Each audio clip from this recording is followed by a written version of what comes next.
Earlier this year, as we commemorated the 80th anniversary of D-Day, the Queen and I had the enormous privilege of meeting once again the remarkable veterans of that very special generation who gave of themselves so courageously on behalf of us all.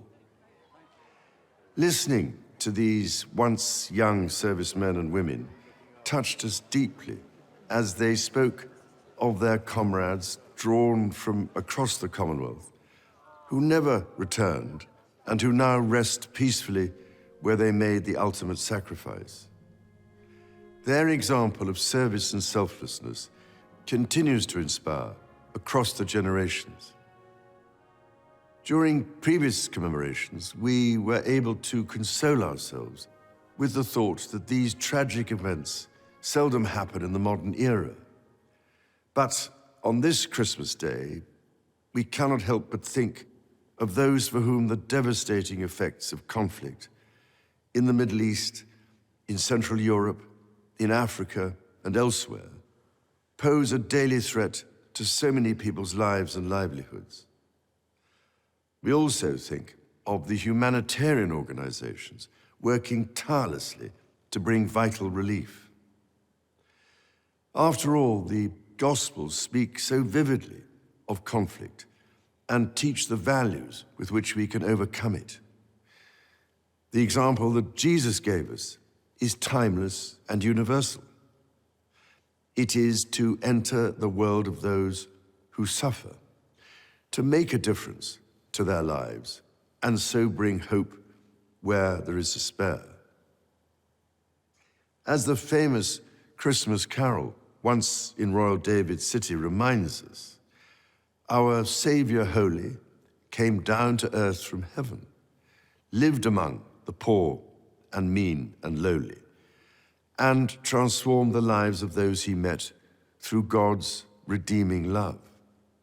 That is the heart of the Nativity story, and we can hear its beat in the belief of all the great faiths in the love and mercy of God in times of joy and of suffering, calling us to bring light where there is darkness. All of us go through some form of suffering at some stage in our life, be it mental or physical.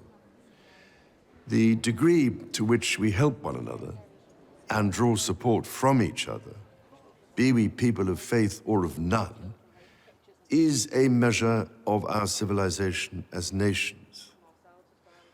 This is what continually impresses me as my family and I meet with and listen to those who dedicate their lives to helping others.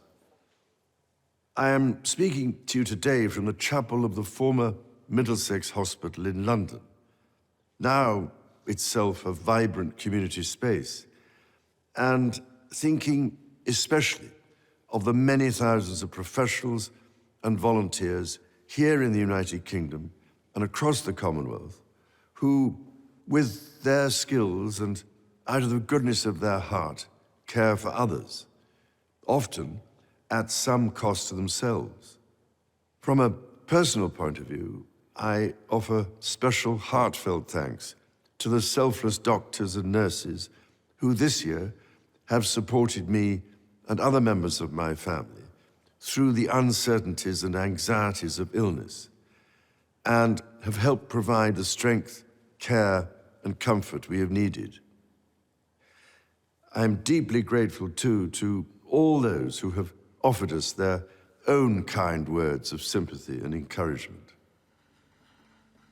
On our recent visit to the South Pacific to attend the Commonwealth Summit, I was reminded constantly of the strength which institutions, as well as individuals, can draw from one another, and of how diversity of culture, ethnicity, and faith provides strength, not weakness.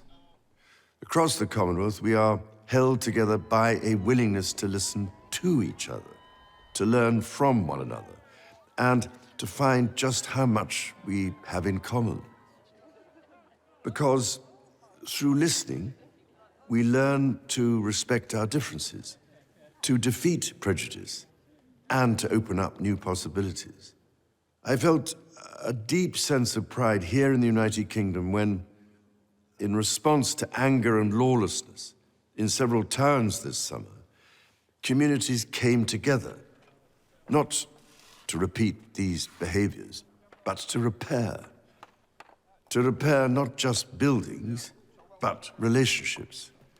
And, most importantly, to repair trust by listening and, through understanding, deciding how to act for the good of all. Again, listening is a recurrent theme of the Nativity story. Mary, the mother of Jesus, listened to the angel who revealed to her a different future full of hope for all people. The message of the angels to the shepherds, that there should be peace on earth, in fact echoes through all faiths and philosophies. It rings true to this day for people of goodwill across the world. And so it is with this in mind that I wish you and all those you love a most joyful and peaceful Christmas.